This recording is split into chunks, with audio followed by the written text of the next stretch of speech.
This is Keys to the Shop, Founder Friday edition. Today we're talking with Maxwell Mooney about his final chapter in Narrative Coffee. Well, hey everybody, and welcome to another episode of Keys to the Shop, where we give you insights, inspiration, and the tools you need to grow as a coffee service professional. My name is Chris DeFirio. I'm your host for the show, and I'm so happy to have you along today. Don't forget to subscribe to the show and share these episodes with your team, with your peers, and on social media to let people know Keys to the Shop exists as a resource to the coffee retail community globally to help you build a great coffee shop, a great coffee career, and I really appreciate all of you doing that. Now, on top of this podcast, Keys to the Shop is also a coaching and consulting company. For those of you who are starting coffee shops or are operating coffee shops who want to build something that is truly beautiful and you can derive joy from and you can provide joy for others through this great coffee shop, excellent quality, excellent people, and excellent operations. That is what Keys to the Shop Consulting is all about, and I'd love to be able to work one-on-one with you to that end. In order to do that, all you need to do is email me, chris@keystotheshop.com. It will set up a free discovery call, and we'll talk all about how Keys to the Shop Consulting can help you. Again, to reach out for Keys to the Shop coaching and consulting, go ahead and email chris@keystotheshop.com. Now, the evolution of coffee is based on a couple of things. One is the product itself. Coffee just keeps getting better and better. Farmers keep improving the quality of the raw product that we roast. Roasters keep getting better at roasting coffee. And baristas rely on tools to be able to maximize all of that potential. That's why I'm so excited about the Ground Control Cyclops Brewer from Voga Coffee. Now, the Ground Control Cyclops Brewer uses SCA award-winning technology to access depth and range of flavor in coffee that previous iterations of batch brewers just could not access. And that's what makes it so amazing. It's not only a next level batch brewer, but it also makes tea, batch diced lattes, batch cold brew. So that introduces more efficiency and profitability channels for your business. Check them out over at groundcontrol.coffee. Learn who's using the machine, what's behind it. All of the fun stuff that they have on their website will really show you what this company and this equipment is all about and what it can do for your business. So again, if you are looking for quality upgrades, efficiency, more profitability in your business, you might want to be considering using a Ground Control Cyclops brewer in your store. Check them out again over at groundcontrol.coffee. I'm a big fan of consistency. I'm a big fan of service. And, a lot of my career was based in latte art early on, as is the case of a lot of people, right?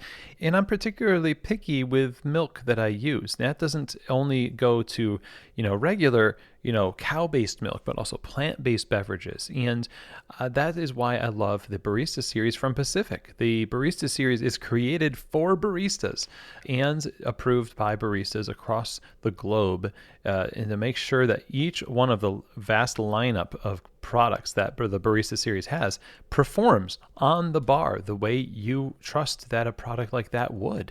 It stands up to the heat from steaming. It produces amazing texture for latte art, and the balance of the taste in the beverage itself is focused on the coffee, creates a harmonious blend of ingredients that your customers will truly appreciate. Check them out at pacificfoodservice.com to get the Barista Series samples in your store to try it for yourself.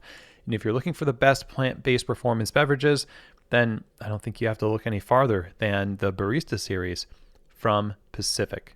Okay, everybody. Well, today is kind of a full circle moment in a way. Over the years, we have talked with Maxwell Mooney, now including this episode, 4 times. We've had Maxwell on the show once when it was Founder Friday, way back in the day when he had just started his first brick and mortar and had been operating a cart. And then we had Maxwell back on the show to talk about kind of a part 2 of how things have been going with Narrative and how the brand has evolved, how he has matured into that particular role.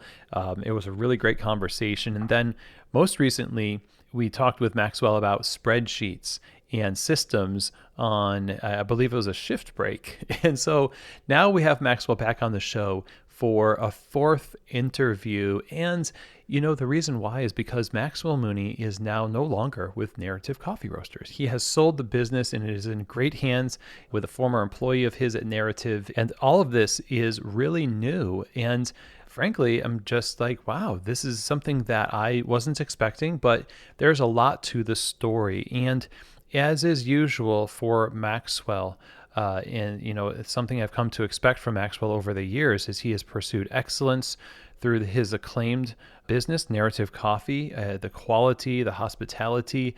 There is a depth and intentionality to the things that go on there. And this decision to move on from Narrative is no different than the kind of depth of decision making that has gone into creating Narrative. So today is, maybe it's an exit interview, maybe it's the last chapter in the narrative, if you will, but it's one of these conversations where we're going to explore what went into this decision to move on from Narrative and now to pursue other things through coaching and consulting and what that looks like, and all the points in between. This is, for those of you operating cafes, one of those conversations that I hope will ground you in some of the why behind the what of a business. And for those of you who are opening coffee bars for the first time, give you an idea of, what goes into making a cafe successful, how to not only make a business successful, but also for you to derive a certain kind of satisfaction from that, and the ethic and the values that feed that kind of a symbiotic relationship where you yourself, your family, your staff, and the people in your community are served well by what you are doing as you serve them. And Maxwell has always epitomized this in my mind. He's one of these people that has channeled such great energy and values to the community, and it's awesome and such an honor to have had him on the arc of his story and the narrative of Narrative Coffee. And so I hope that you enjoy this conversation with Maxwell Mooney, formerly of Narrative Coffee. All right, Maxwell, welcome back to Keys to the Shop. Thanks for having me. It's always a pleasure. Yeah, this is like your natural home now. I mean, I feel like you must be the most frequent guest on the show. Yeah, I think this is maybe the fourth time, I want to say. I think so. Yeah. And for a very good cause. We had you on the show. I had you on the show. I forget what year it was, but it was the year that you basically opened at Narrative. You had the cart. Mm-hmm. And I had known you from the Spotted Cow when you were working at the Spotted Cow before, I think through latte art competitions and the like. Mm-hmm. But here we are on the other side of things all these years later, and you are no longer the owner of Narrative Coffee. Yeah. And so we need to talk about this. Yeah. I'm here. First of all, this kind of a thing doesn't happen casually. So talk to us a little bit about the peak for you at Narrative, where it's like, I'm doing the things and I've accomplished the things that I've wanted to. And either somebody would decide, I'm going to keep doing this, or I'm going to move on to something else. What is the decision-making process like there? How did this come about? I think it looks different for everybody. My particular circumstances for this were mostly just personal, just related to like my family and everything. So my wife and I, we met in college on the West Coast in Washington State. And she moved out from North Carolina. And then her family moved up to Virginia. And so for pretty much our entire marriage, our entire marriage and our entire relationship, she'd been kind of pretty far from family. And so anytime you live far from family, it has its challenges, particularly if you're close. And for most of the time that we were married, she would miss family, but it wouldn't be as like necessarily impactful. But just like that, it was something that was like livable. The distance was okay. And I guess from a personal level, when my mom passed in July of 2020, I think it sort of brought home the reality that we only have so much time left, with anyone. Mm. And I think that just kind of changed things for my wife in particular. She's always been really close with her mom. And, we were, just living with the shadow of the loss of my mom. And I noticed in maybe November of 2022, Julia was just having a harder time being away from family, and like something changed, and it was just like clearly just like more difficult. And so when I started Narrative, it was always with the intention of serving my family. And, I always said that as soon as Narrative took place over my family, I was going to be done with it, essentially. Wow.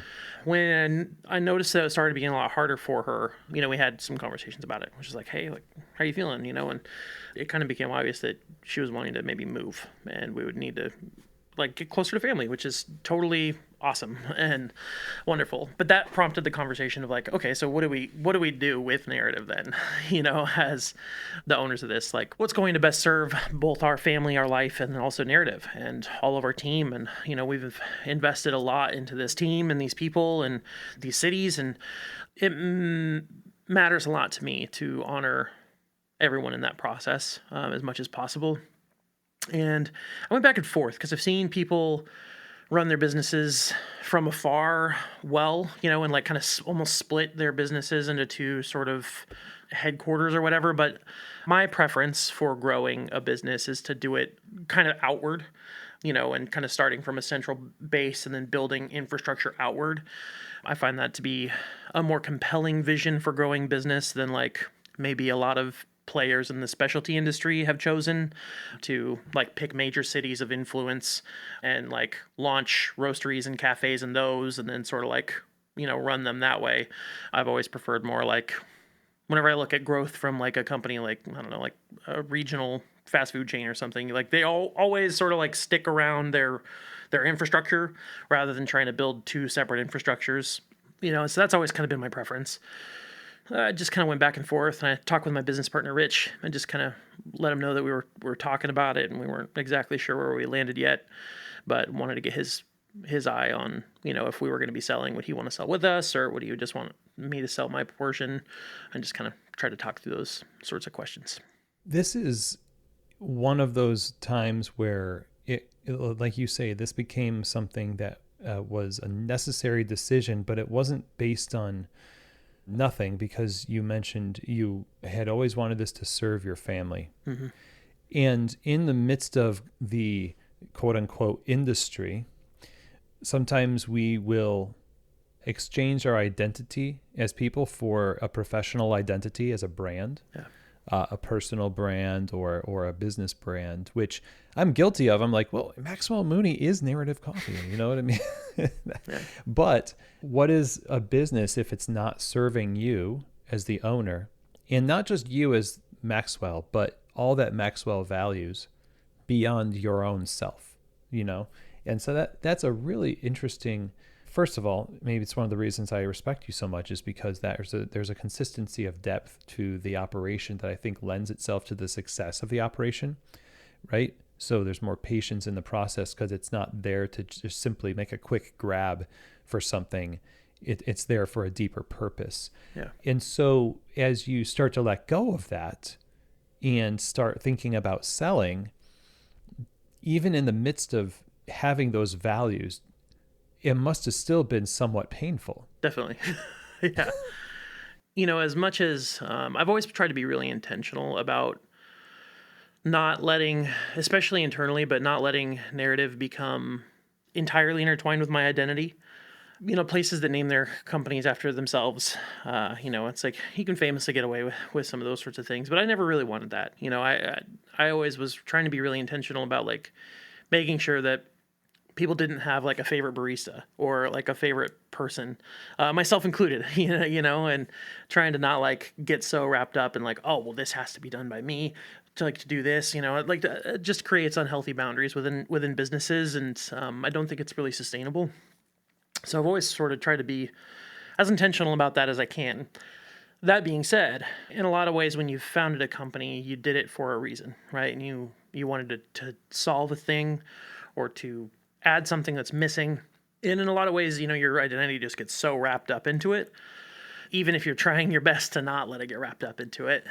So it's definitely very hard to make that sort of decision and transition and to move away just from like the community that came around me that made Narrative successful, and like just our guests and all the people in my life who, show up and support us, our staff, everybody. And then also just the whole community of people that I built around where I lived really invested in me, and like put a lot of time and love and money and all those things into this thing that like I was trying to build and do something with. And so just like walking away from such an incredible community was really tough.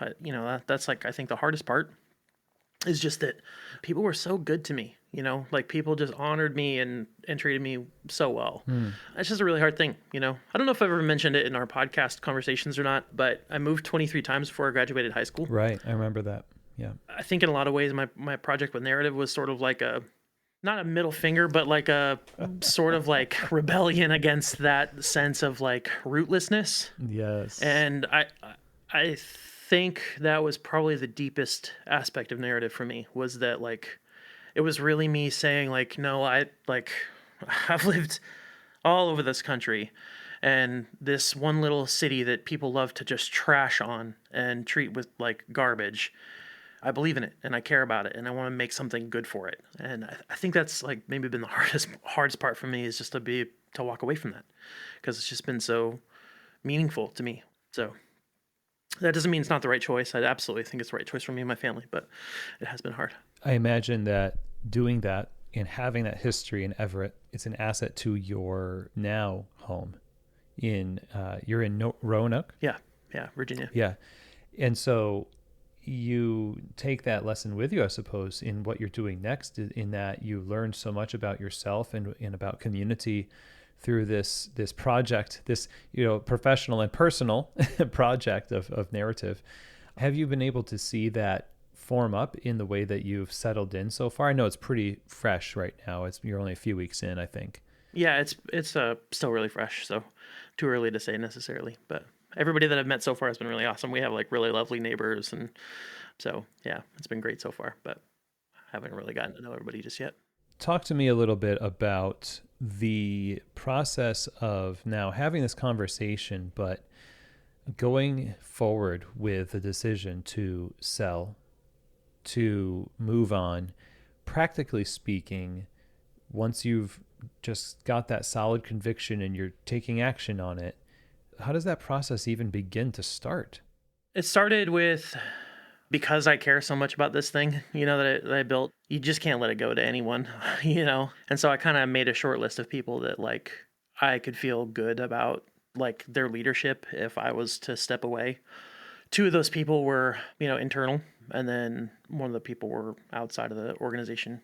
And so I drafted up some NDAs and had everybody sign them and just said like, hey, this is where my family's headed, and I want to know if you have any interest in potentially taking on this. And we sold to Alex Sciarrotta. He's the one who was my first pick, of someone who had just been investing a lot over a lot of years in narrative. It was his only coffee job was narrative, and he has just shown himself to be an absolutely exemplary employee, friend, someone who cares so deeply. He's also shown himself to be incredibly teachable and a high willingness to learn and improve. In my mind, he earned the first right of refusal, of just like earning the opportunity to take it over first. And so I communicated that clearly to the other two parties, just that like, he kind of had first crack at it, to use a coffee pun. Great. Sorry, it's the worst. So yeah, we just kind of talked about that. And there was some interest from both the other parties, but Alex wanted to do it. And so from there, it was like, okay, well, if you want to do it, like, let's try to figure out how to make it happen. So in order to know who was right for narrative, obviously this is you seeing how your own successes and mistakes have impacted the business. What for you is the universal character trait of a good owner and operator, and what specific character traits are unique to narrative? I think a deep embodiment and resonance of the values that we set out to create for narrative was essential. So somebody who not just like can mentally assent to the values, but like they are just core foundational components to their personality, how they live, the things that matter to them. That was really essential to me. And then also, being a business owner is a fundamentally different experience than being an employee. And you have to be strategic more than anything else as an owner. Your job is to lead the company as an entity and kind of set like, what are we doing? Why are we doing it? And to be a type of a person who can figure that out without having to be like told, who can be strategic in analyzing a market, honestly, to say like, okay, where are the gaps here? What are the opportunities? Somebody who can think big picture and then break the big picture down into constituent parts so that way it can be like built toward. And so I was looking, for somebody who could do that. And then somebody who's just competent, able to actually get it done.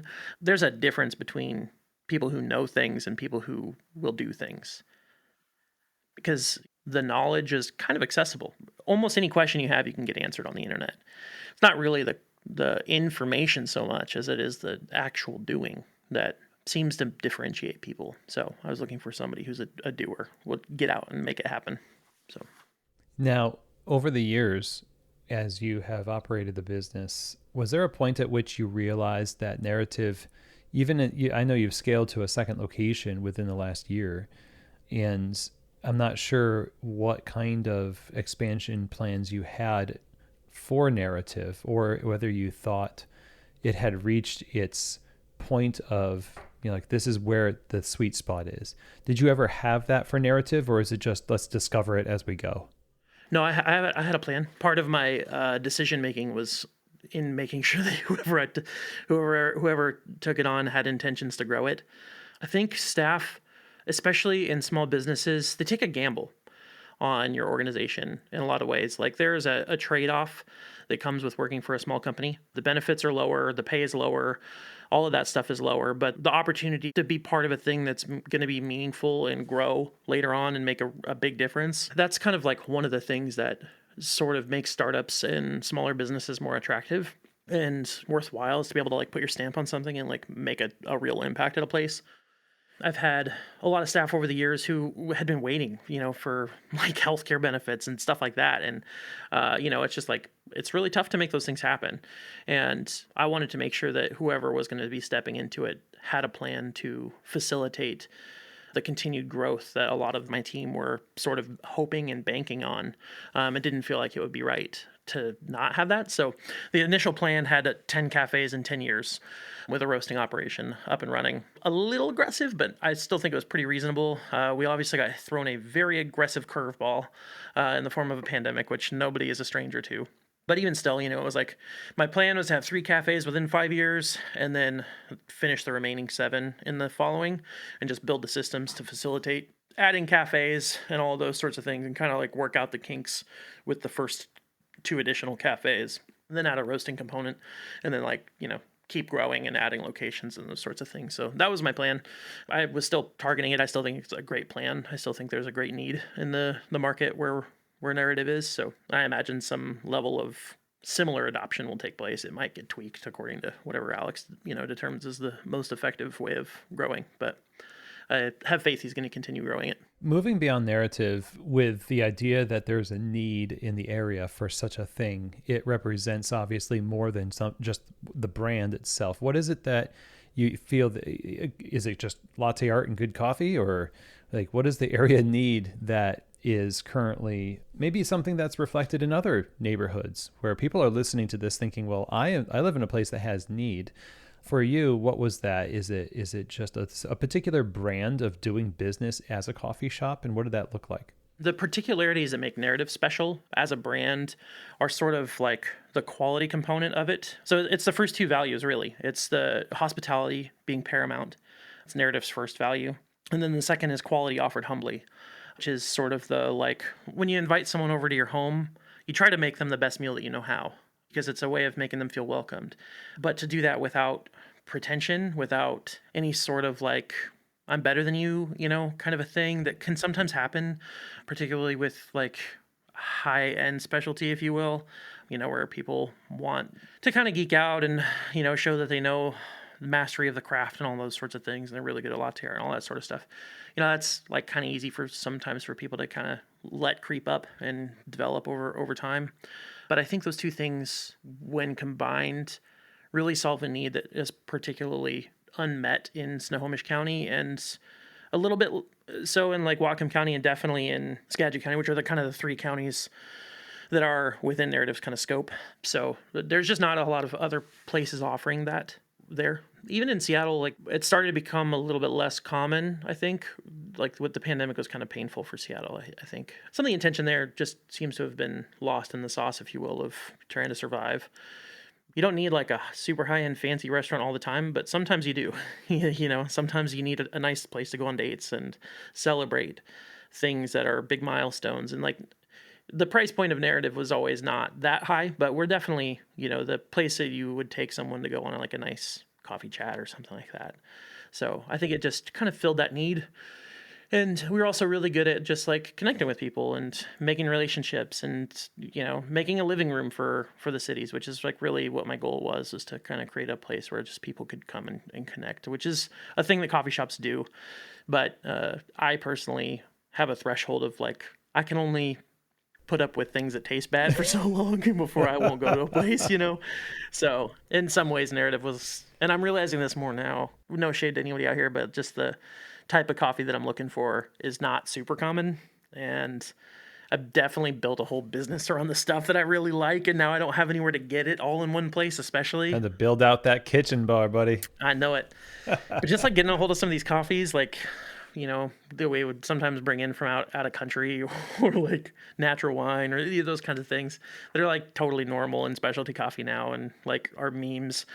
I still really like them and they're delicious and there's just not very many places to get them.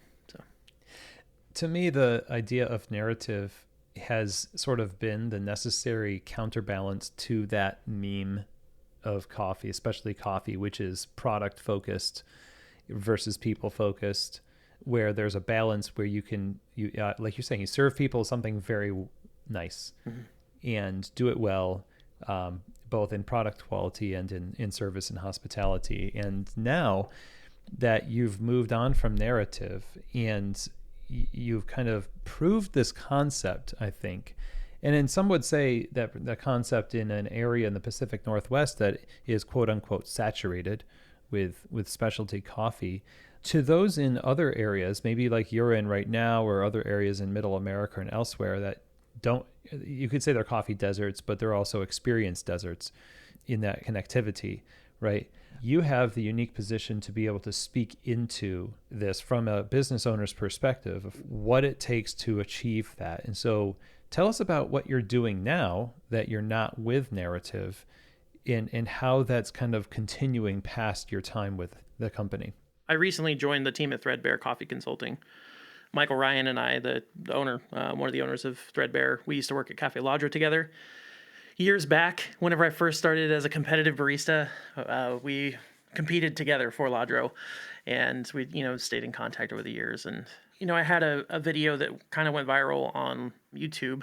I offered a spreadsheet that we used at Narrative to like help control our costs and gave out my email like a bit of a dingus, not realizing the sheer volume that this video was going to receive. Otherwise, and it was not planned, you know, it was just sort of like an off the cuff, like, oh, I'll send it to you an email, no problem. Yeah.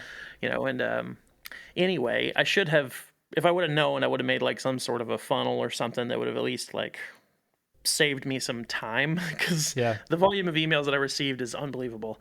I still get them. Like I still have my narrative email running and it's like I still get daily I get probably 8 or 10 that make it through my filter. I have a filter set up that sends people an auto response with a download link to the spreadsheet. And I still get tons of people sending me messages about it. So anyway, in doing that, I accidentally walked into a whole ton of people that are just really interested in starting coffee shops. And so they're always asking me like, hey, can I like bend your ear and like, can I pick your brain? You know, that kind of a thing.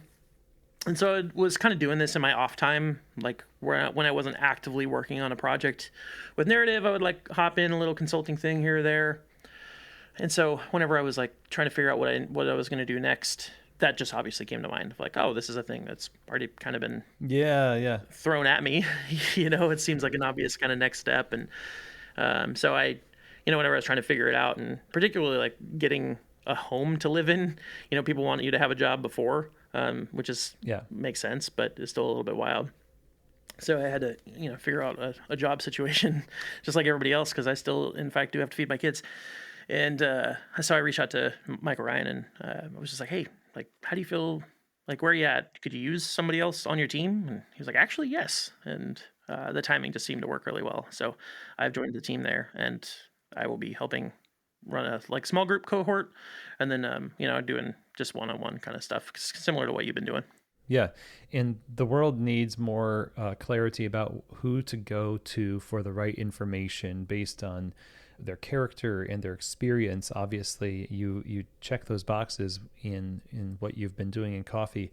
And as you answer these questions that people have about, they're at the beginning of their journey in coffee, and some of them, no doubt, that have reached out to you are also midway through their journey, but they're inspired by, either it's the systems as sort of like the gateway that brings them to you, but then you find out it's something else. It's not really the systems. It's maybe something deeper. This is a bit of a general question, but I'm interested in your perspective on, we've gone through several cycles of movements in coffee, in specialty retail, and people still want to open up coffee shops and run a great establishment. What should people be prepared for out of the gate now that is the higher base level of operations for a coffee shop to be successful? I think quality standards have risen, generally speaking, particularly like in the roasted coffee department. I have data, from years and years of cupping at Narrative, where, if you're unfamiliar with how we bought coffee at Narrative, we would do it like an anonymized cupping, which still happens, by the way. It's still the same process is still in place, and I don't see it changing. But people would send us samples, and then we would grade them on an anonymized cupping table, so I wouldn't have any idea what was going on, and largely in an effort because I just have so many friends in the industry, and it's really hard to give your friends like kind of harsh feedback sometimes if it's warranted. But also it's just hard to get feedback in general within our industry. Usually it's like, oh, it's good or bad. Anyway, all that to say, I watched scores climb for almost the whole floor. Like everybody across the board was sending better quality coffees, particularly after Scott Rayo published his coffee roasting book. I noticed a genuine increase in the quality, way fewer under roasted coffees coming through, just a lot cleaner. Everybody across the board in the producing world got better at making naturals, figured out how to control fermentation, a lot of those kinds of things. So the overall quality floor has continued to climb up, and I don't see that really slowing down, which I think is a good thing. I think, we need to keep doing that. But I would say that you don't have as much of a luxury to slack on that, if that's the side of the industry you want to go into, is the specialty side where you're focused on flavor and those sorts of things. The floor is like pretty high now, but, making a difference in terms of hospitality, how you treat people, those things really make a difference. But I think the biggest thing is just focusing in on who you want to serve and the demographic of people that you want to serve and how to serve them particularly well. I think that's the biggest difference that I notice. It's like there's no shortage of roasters that start up these days, but you still see some pretty fresh new ones take off and get really big really quick. And it's largely because they are unapologetically chasing after a very particular thing. I'll use one of the roasters that we ended up partnering with a lot as an example, Manhattan Coffee Roasters out of Rotterdam in the Netherlands. Ben Morrow, who also is pretty big in the latte art scene back in the day, and his partner Esther, both of them are incredibly decorated coffee professionals. They have tons of awards and, done a lot. But they have unambiguously chased serving like competition level coffees. That's like what they're specializing in. So they just try to bring in those. And they have made a very fast name for themselves and have grown really rapidly because they've picked a particular specialization within the market and chased after that and done that unapologetically. And so it's worked out really well for them. So I think you can still kind of make your mark if you, pick a thing and you focus your mission and your vision and your values and you chase after them unambiguously. I think it can really make a difference for people. That makes a lot of sense. And let me just kind of see if we can put a fine point on that, because part of me thinks, hey, we're supposed to be accessible and we're supposed to serve all these people. It feels almost counterintuitive or antithetical to say, well, choose who you want to serve and go for that person or this demographic. Or what do you mean by, is there too far that we can go in this search for an avatar that we're serving? Yeah, I think so. I think it ultimately comes down to what do you want to do? We're not the government, first and foremost, right? Like we're private entities that are just, and offering in a market where people get to choose and they get to choose with their dollars. They don't get to choose governments, right? And so governments have an essential duty to be inclusive and all of those sorts of things and serve their citizens really well. But I don't think private businesses have to. It's like it's okay to specialize and be like, oh, like this is a particular thing that I like and I want to do, and it suits my taste and my preferences, and so I can do it. If I want to, if I speak the language of like hardcore music and I want to open a cafe that serves hardcore kids, that's cool, right? Like there's nothing wrong with that. But if you hold this idea that you have to like serve everybody, you lose the specialness of being able to make a thing just for that group, right? Because like the second you, like if you do that, like you can make a space for these like hardcore kids or whatever, and they walk in and you're playing like Knocked Loose or something, right? Like, and someone else comes in and like, this music is not cool with me. Then you have to turn it off and put on vapid, meaningless, like just quiet background music, and then nobody's happy, Yeah. So I think there's a balance, right? For me with narrative, I really wanted to serve as many people as possible, but to do it in a way that celebrated the things that I liked, the coffees that I liked, and I think that those are pretty broadly applicable.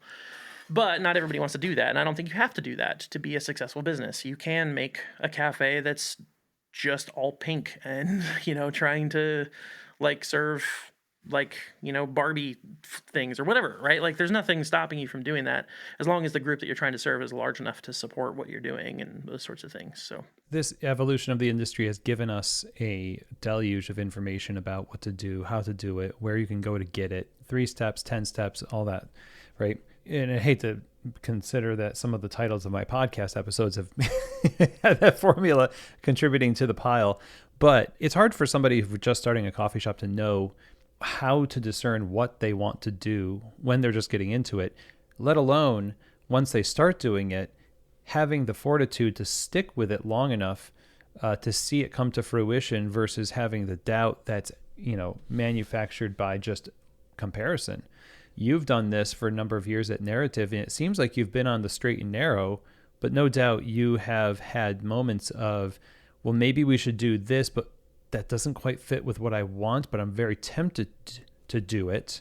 I mean, you yourself, how did you get over the hump of, okay, I need to stay true to this versus I need to try whatever I can to make the business work, even if it's against, well, the narrative. Yeah. Right. So I guess to be completely honest with you, I set up the values that we had at Narrative and used those as like a filtering mechanism to filter out questions and opportunities, because you get so many of those. And so you always have, I was always asking the question, like, does this serve our goals of creating hospitality, that being paramount, or quality offered humbly, or making room at our table, or creating community, right? And I would always ask those. And frankly, I found that formula to be a winning formula. It's not like I set out with a different goal and then changed my mind whenever I realized it wasn't going to work and I was going to go out of business. And so I didn't have to like really ask that hard question, like, do I change my values or change what I'm doing because I need to stay in business? I guess it just sort of like the things that I care about, like serving people. And I've never had a problem with someone adding vanilla to their latte or something, it's like, that doesn't bother, but like it's you that's got to drink it. Please enjoy it. So, it's like that might necessarily exclude a lot of people who would, maybe if you cut out all of those people, there wouldn't be enough volume to support a business just focused on that. For example, like, there's the old purist thing that happened in like 2013 or whatever, when coffee bars were like no sugar, it's just espresso or like cappuccinos or whatever. It's like, that won't work in most markets because there's just not enough people who like just espresso to support that. But there are some markets that it might, I can think of at least one coffee shop in LA has a model that's pretty similar like that, and they just have enough people there that it works. So I guess there's ultimately those questions, and you have to figure that out a little bit. But it's helpful to, one, I always recommend people just go work in a coffee shop for a while because you need to learn and see those things, And so if you are just starting out, like maybe go work in a shop and figure out what does work and doesn't work first. I felt pretty good about knowing that what I wanted to do would work because I'd spent some years working in coffee bars. So I don't know if that answered your question or not. It does. Well, halfway through the question, I was thinking, gosh, I think Maxwell has worked in coffee before. I mean, it's got to be the reason why you can judge the success of something or not success, because you've seen it firsthand. And we try to tell you and I both, and many others who have gone down the road of coffee a bit, have just said, like, working coffee at least a little bit. I mean, you're going to be your life day in and day out. It makes sense to do something like that. And no amount of systems can necessarily replace that, no matter how good they are, the Excel sheets and et cetera. So this is obviously stuff that you're going to be talking about with your clients and the people in your small group that's launching in September for new business owners, I know. As you start to enter into that role and distance is created between you and narrative, what are the things that will be the legacy stuff that you remember about narrative that brings you the most joy and fuels the next leg of your journey in coffee? Oh man, what a great question. It's really hard to say. I think sometimes those things crystallize with hindsight. If I had to take a guess, one, I would say the people. One of the things that has already brought me the most joy is watching former employees go out and do their own things and start their own businesses and pursue their passions or continue their passion with narrative. That's been such a joy to be able to witness and experience and just know that hey, maybe some stuff that I did and taught them is serving them their lives well. I think too, seeing the impact that this little business that I made had on a city, a proper city with, a decent population, 110,000 people, and seeing it genuinely make a difference is such a rewarding feeling. I was 25 when I opened Narrative. Being 25 is pretty young. There are people who have changed the world who are far younger or whatever, but just being able to do something meaningful by that age is really special and a gift that I didn't deserve, and I'm just incredibly grateful for. So I think maybe that, and then knowing that even if somebody hasn't done what you want to do somewhere before, it doesn't mean that it's not possible, I think is a big one. Whenever I first started, my hope was that I would maybe be able to bring in one Gesha coffee at the time, and this was back before the whole industry really saw the success of those at a broad scale level, but I just wasn't sure. And I had a number of friends. My buddy Kevin, he grew up in Everett and worked in coffee, in Denver, in the Denver scene, and really awesome. But he was like, "Dude, I don't know, man. I don't think Everett can do this. It's wants chains too much." And I think it's really easy to look around us and see a lack of something, and you sort of get the chicken egg situation in mind of well, does this place have nothing because they don't want it, or does it have nothing because they don't know what they want yet? And that's the thing I think I appreciate the most about Steve Jobs, is that he's always been really good at finding that little thing that people want, but they just don't know it yet. And I think that's where businesses have the most chance of success, is if you can solve a problem that people don't even realize that they have yet. Not fabricate a fake problem, but solve a real problem that they just don't know they need solved yet. That's where businesses really, really take off and succeed. That's great. And the idea that you are going to usher in that option for people is pretty exciting.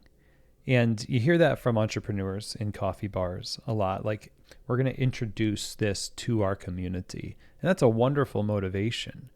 And you could get mired down with a lot of back and forth self-doubt like you're talking about. But you showed that it's possible. And it's really awesome that you're going to continue to show that in this capacity also, past Narrative. And I'm thrilled that we got to have you on the show through these years of Narrative and, now beyond. So Maxwell, it's really awesome as always to talk to you. And I just want to say thank you. I feel like you're one of these people in coffee that people look up to, and you have the character that I think a lot of people would do well to emulate, and you're channeling values that I think we all need. So where can we learn more about what you're doing now. I know you have your own Instagram account with Threadbare. So tell us all about how to get in contact with you in this next leg of your journey. Yeah, you can find me on Instagram at Maxwell Threadbare. I still have my old personal profile, so you're welcome to go there, but you're mostly going to find personal stuff there. But all my work stuff will be on Maxwell Threadbare. You can email me, maxwell@threadbarecoffee.com. You can also go to our website, which is threadbarecoffeeconsulting.com. And I'm trying TikTok too. That's like the new thing wow. I'm trying to do is use TikTok like a younger person instead of just like this old fuddy-duddy that I've become over the years. It's the Gesha of social media. Yeah, exactly. Just the constant hamster wheel of keeping up with the latest trends. But anyway, I'm on there, Maxwell Threadbare as well. So relative consistency. So, I use Threads. I started it with my personal profile. Oh, okay. So it's the same one as there, but it's Maxwell A. Mooney if you want to follow me for coffee thoughts on Threads. But I'm not really using it too much. We'll see. Nice. We'll see. Thank you, Maxwell. Yeah, thank you. I also wanted to take a moment to say thank you for having me all these years. It's been a real honor and a joy to share with you, and I feel like you've documented the life cycle of narrative under my leadership, I guess, and beginning, and yeah, it's just been an absolute joy to chat with you. So, my pleasure, man. Thank you. Well, everybody, I hope that was something that spoke to you in a way that will be with you through your own journey in coffee. There is a wide world of possibilities that you can explore, and how you enter into the industry and how you grow is going to depend on the kind of intentionality I think that Maxwell has practiced throughout his journey in narrative coffee. And he came back to this idea that there were values that he used to determine whether or not something fit for the business. And ultimately, if it doesn't fit for the business, then since the business is meant for this kind of customer that he wanted to serve with the product and the experience, then it wouldn't work for them either. And so this is great wisdom from somebody who has been in the industry for quite a long time and has done the work and produced the experience that so many of us in coffee want to see for ourselves and for others. I want to see more of these types of businesses happen, not just narrative, but for your cafe to channel that same kind of intentionality and values-driven approach that puts people above the business itself. And in that way, the business is actually successful. And Maxwell moving on to other things with Threadbare Consulting and across the United States to another coast for the sake of family is consistent in terms of how I've known Maxwell to prioritize and exercise values.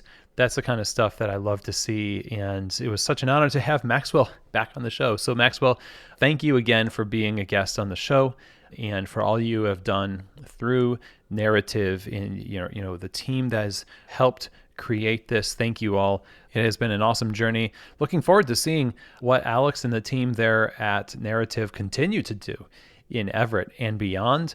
And then, of course, what Maxwell is doing with Threadbare. If you want to follow Maxwell, it's Maxwell Threadbare on Instagram. So at Maxwell Threadbare on Instagram. Follow him there as he starts to lead these small group coaching sessions for people who are opening coffee shops. Maxwell is an amazing blessing and asset to the industry, so it would behoove you to connect with him there.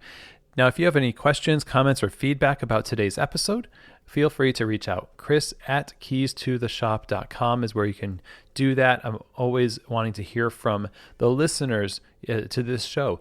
It really makes a big difference, I got to tell you, especially if you're somebody who loves to receive feedback, either constructive criticism or if you're doing something right. And it's just like, it's nice to hear that something is actually being recognized.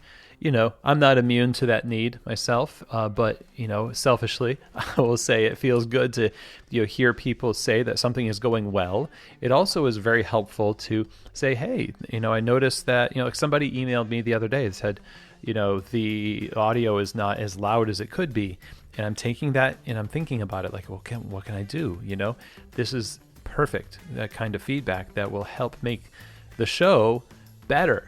And if you love things that are happening, not only does it, give me the warm fuzzies, but it also helps me know how to focus my energies on doing more of that kind of thing. So don't be shy about, sending a quick DM on Instagram, send an email to chris@keystotheshop.com. That would be wonderful to do. And it's a good practice in general, just for human communication. And so with that, I will say it's the end of our episode. I appreciate all of you being on this journey through Maxwell's arc of narrative coffee. Go to the show notes and you'll see all of the other episodes that Maxwell partook in to refresh yourself in the story. And I really hope you all have an amazing day. And of course, as always, I hope that this episode has truly given you keys to the shop.